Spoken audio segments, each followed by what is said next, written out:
Oh, you beautiful humans, get in here. I am the herald of the gods. Yeah.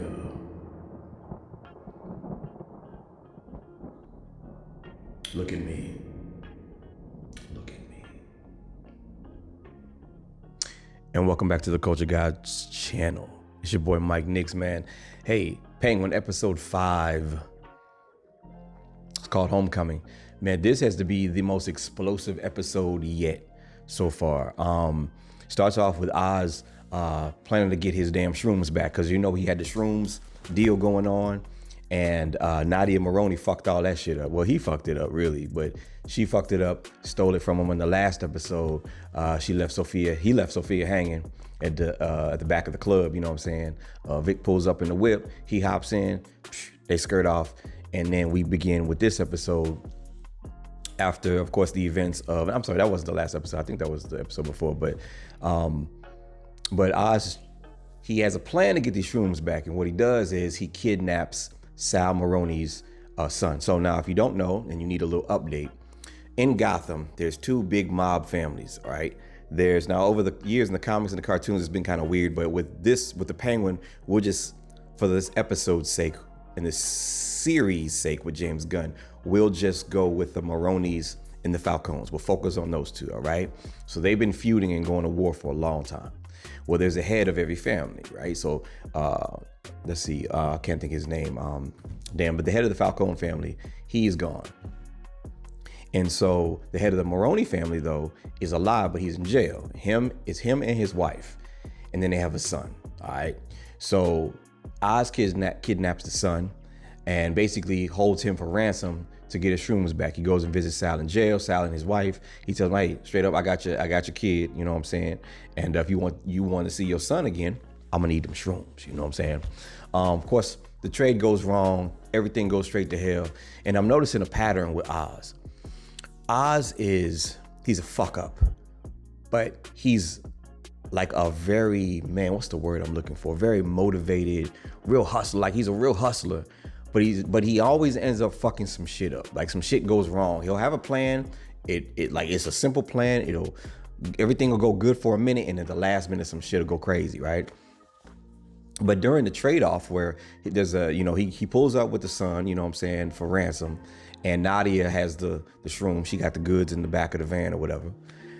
And right when they're about to make the switch, somebody pops out, starts shooting at Oz. Well, Oz had to plan along. He drenched the son in gasoline, lights the match, and as soon as his son gets to his mom, his mom's embracing him, and oh my God, I'm glad you're alive. Well, while they're having the warm embrace, he's going up in flames, and then they both go up in flames. So the wife, two of the heads of the Maroney family, 2 of the 3 are now dead. They burnt alive.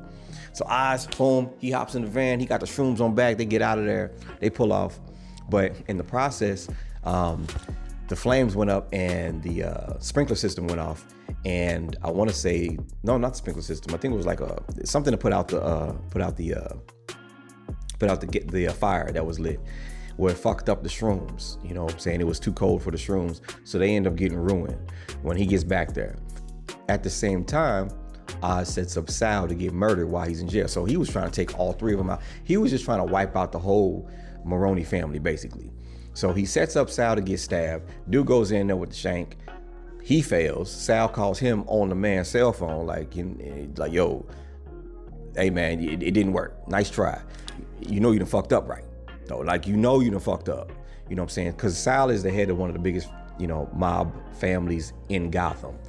And so that shit goes south for Oz. You see, there's a pattern here. Like, Oz be having he has these plans, but the nigga just can't execute. The people that he puts in place to execute, they just be fucking up, man. Be fumbling the ball. So he fucked up the bag with that. But Oz don't really give a fuck. Meanwhile, Sophia got some heat on her because she killed her entire family.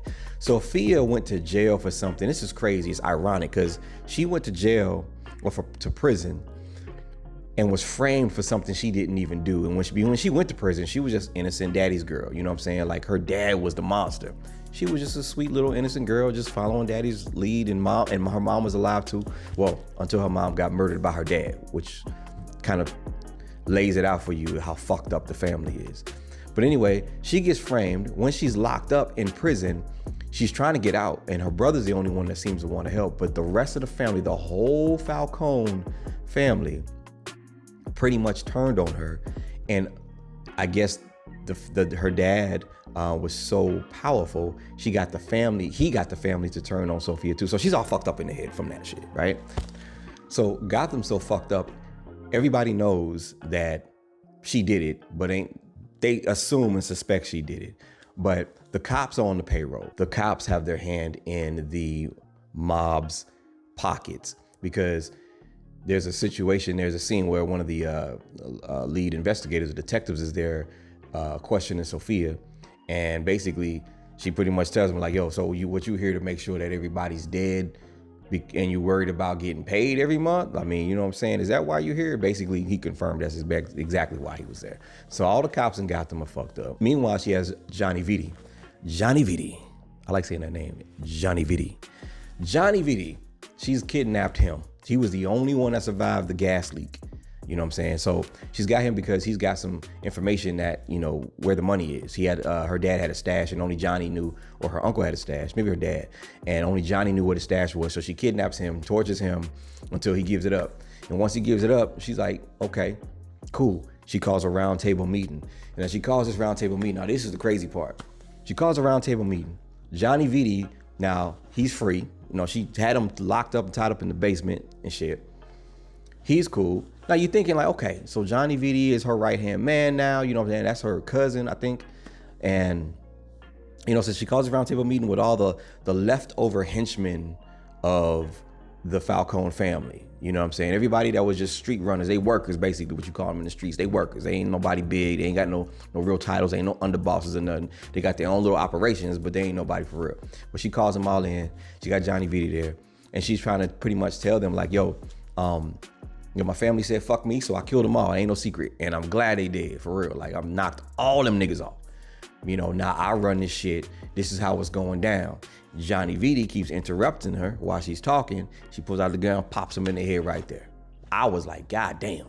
You know what I'm saying? I thought he was gonna have a nice run. Nah, she ended that man's whole shit right there, man. Peeled his shit back. So she basically builds some morale with the leftover guys from the family and tells her she changed her name to her mom's maiden name, back to her mom's maiden name. So now the family, the Falcones, don't even exist anymore. Well, she doesn't want that name mentioned anymore. Carmine Falcone is her dad's name, by the way. It just came to me. But so that happened, and now she's taking over the family's, the whole family, running the family business. You know what I'm saying? And I think that there's going to be, I feel like there's some betrayal that's going to come down the line, but from who, I don't know yet. She then goes and finds Sal. Now, mind you, Sal, he survived the hit on him that Oz put on him earlier, okay? It was from a guard, so I guess he stole the guard's keys and broke out of prison. So now he's in his little hideout, you know what I'm saying, his little duck off spot. Well, Sophia found his ass. And at the end of the episode, she links up with him and is like, yo, hey man. Now mind you, she still thinks Oz set her up to go to prison the first time. All Oz did was call his boss, which is her dad, and say, yo, Sophia talking to this bitch out here, this journalist. And I know you said that we shouldn't be talking to journalists, but just want to let you know, in case some shit goes down, man, I did what you told me to do. But she still blames Oz for that. But then he did kind of leave her hanging in the back of the club when Nadia pulled up with the goon squad, you know what I'm saying? So technically she has a reason to be pissed. So she meets up with Sal. Sal is the Falcone's greatest enemy. It's Sal, Maroni, and it was Carmine Falcone, and they was the two big dogs in the city. Carmine's dead, Sal's still alive, but Sophia's running her dad's empire now. So she meets up with Sal, and basically she's like, yo, hey man, look, you know, Oz has fucked us over. He fucked me over, you know, like, hey man, we both have a common enemy here. and it looks like Sal's gonna go for it. At the same time, Oz has found a warehouse where some abandoned little train station or trolley station or something like that. He takes Victor in there, and that's where they're gonna set up shop for their shrooms. What little shrooms that was left out of that batch that got ruined, I guess he's gonna try to get what he can out of that, salvage it, and then start his operation there. And I'm excited for him, man. And this is what I'm talking about again, good writing, great storytelling. It's every episode is suspenseful. Every episode, you don't know what the fuck to expect next, because I did not think Johnny Viti was gonna get his head blown off, and I did not think that Oz was gonna burn him to alive like that, you know what I'm saying, and try to take out the entire Maroney family in the process, But Oz is a hustler, man. He doing what he got to do. Hey, man, I hope y'all enjoyed this video. Man, if you liked the video, if there's something you didn't like about the episode, if you didn't like this episode, if you loved the episode, get in the comment section. Leave your comments down below. And I'll see y'all in the next video. Don't do it for me when you pull up. You better do it for the God.